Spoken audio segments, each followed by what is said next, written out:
it on the board anyway, so you can keep working or you can look. So, part A,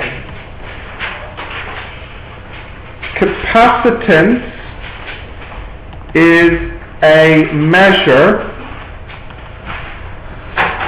of charge held per volt. No, hang on, let me make this a little bit better. Capacitance is how much charge can be held by a capacitor per unit volt applied through it. And the unit is, we have 1 farad is the unit, and 1 farad is 1 coulomb per volt. That's capacitance. Right, so the B part is you have now 8.5 microfarads is charged to 40 volt. What is the charge and what is the energy? Can you see that okay? So then B part 1, Q equals CV. So just multiply those two numbers, 8.5 times 40 times 10 to the minus 6, and that is 340 microcoulombs. Yes, no, 0.34 microcoulombs. Yes? If you multiply 8.5 by 40, it's 340. Hang on. 3.4. You know, it's right, it's 0.34 millicoulombs. And then part 2, energy, in milli. Energy is a half CV squared. So that would be 20 times 8.5 times 10 to the minus 6 squared. Is that right? Sorry, a half, oh sorry, not 20, sorry. 0.5 times 8.5 times 10 to the minus 6 times 400. 1600, 40 squared. Alright, so again, not so big. Here I get 6.8 millijoules. Yeah? Right, part C now. You have your circuit diagram. What is the total energy stored on the capacitors? So first piece of business is to add all the capacitors together. So what I'll do is I'll add the 2 in the middle first. So that's a 4 microfarad, and then the middle one is a 10 microfarad, and then it's a 6 microfarad, because the 8 and the 2 go together to make 10. Then we have 1 over C equals 1 over 4 micro plus 1 over 10 micro plus 1 over 6 micro. So 1 over 4 plus 1 over 10 plus 1 over 6, and that comes out as 31 over 60 micro. So then the capacitance is 60 over 31 micro. 1.94 microfarads, and the energy is therefore a half CV squared. The energy first, so that's the C, I have it. And what's the voltage? 10, isn't it? So voltage squared is 100. So I don't know if I typed this in wrong. It's quite small, is it? Like 0.0968 millijoules. Let me type that in again. 0.5 times 1.94 times 10 to the minus 6 times 10 squared. Yeah, it's tiny. Maybe I should do it in micro even. 97 microjoules. Did anyone get that? Yes. Yes, really? Yes. Okay, great, so right. I don't know.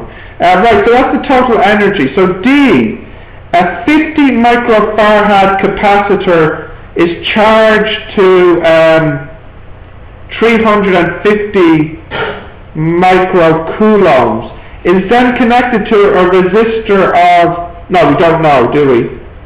No. Determine the resistor if it falls to 250 after 2 minutes. So it will fall to 250 microcoulombs after 2 minutes, or 120 seconds. So the formula we need to use here is this one. Q equals Q0 e to the minus t over the time constant. And the time constant is equal to RC. And we know the R. We know the C. Here it is here. We don't know the R. And we know the Q0. Here it is here. And we know the Q. And we know the T.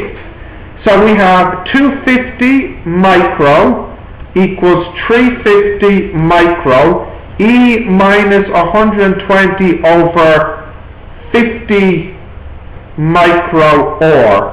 So we need to solve this for or. So we can bring that down here. We can then do log of both sides. So log of both sides, and I'll end up getting here minus 0.33647 equals minus 120 over 50 micro and resistance. So what I did also on my calculator, after I divided, I did log of this, and if I put a log here, it cancels the E. Divided by minus 120, multiply 50, multiply 10 to the minus 6, and then flip that around. The resistor's huge. 4, yes. 6. No, really big, like, it should be in megas, yeah? Yes. 7.13 mega ohms? Yes. Yeah. So the resistance here is 7.13 mega ohms. Ira, you got that number? Anyone else? Soon? Did you get this? 7.13. Yeah, okay, great. Determine the time taken now to fall to 150. So once again, we have now 150 micro equals 350 micro E minus T. Now I know what the time constant is. The time constant is this answer multiplies C. What was my total capacitance? 50 microfarads, wasn't it? So here I get 356.6 is my time constant.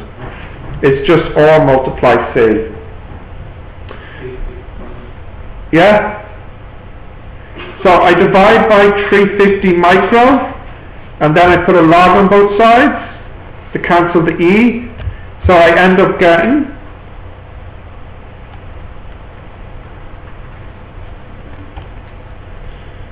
minus 0.8473 equals minus T over 356.6.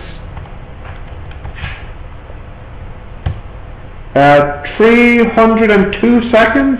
Yes.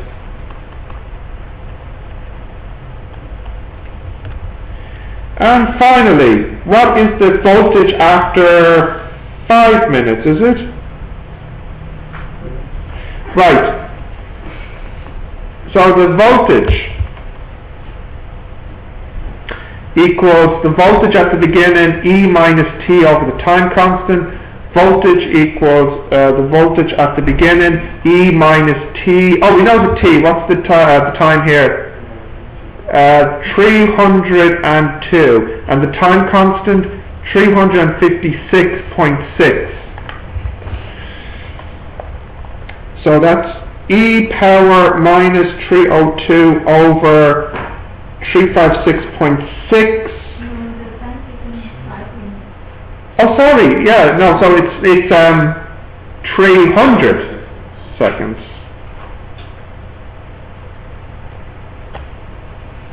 So I get the voltage is V0 times 0.4312. So in other words, if I know the voltage at the beginning, I just multiply it by 0.4312, and I got the answer. So how can I find the voltage at the beginning? Well, I can use this formula. Q0 equals CV0. So V0 equals Q0 over C, which is 7. Is it 350 micro divided by 50 micro, which is 7 volts. Multiply my answer by 7, and I get the voltage is 3.02 volts. Yeah. Now, look, I started this question at exactly 12:30 when it changed, and it's 12:41. So it took me 11 minutes to do a 20% section B question. And I feel like question 1 with the pendulum probably could be 11 minutes as well. So you can pass the exam in 22 minutes, and you have 3 hours. You get 40 marks. Oh, I see. Which is big. So I mean, no, but I just mean after 22 minutes you could have earned enough marks to pass, leaving you with over 2.5 hours to improve upon that. I'm just saying that there are some really good section B questions. I think this was a really good section B question. I also thought that the pendulum one we did was a really good section B question. I mean, what's the other type of electricity questions you can get? Kirchhoff. They can take a long time to do, right? Yes. So, yeah, ridiculous. Is it possible to get materials? Yes, and you should be very happy if that happens. Now, we haven't seen it, but if we just have a look at the... There's a moment from B2. By the way, Tal, you get the materials in the... It was in the 20... I can see it's in the 2011 paper. But I think by materials, you probably mean one with like ideal gas law in it, isn't it? Or MC. Yeah. They're not in every year, but they come up now and then, and it's great when they do. Well,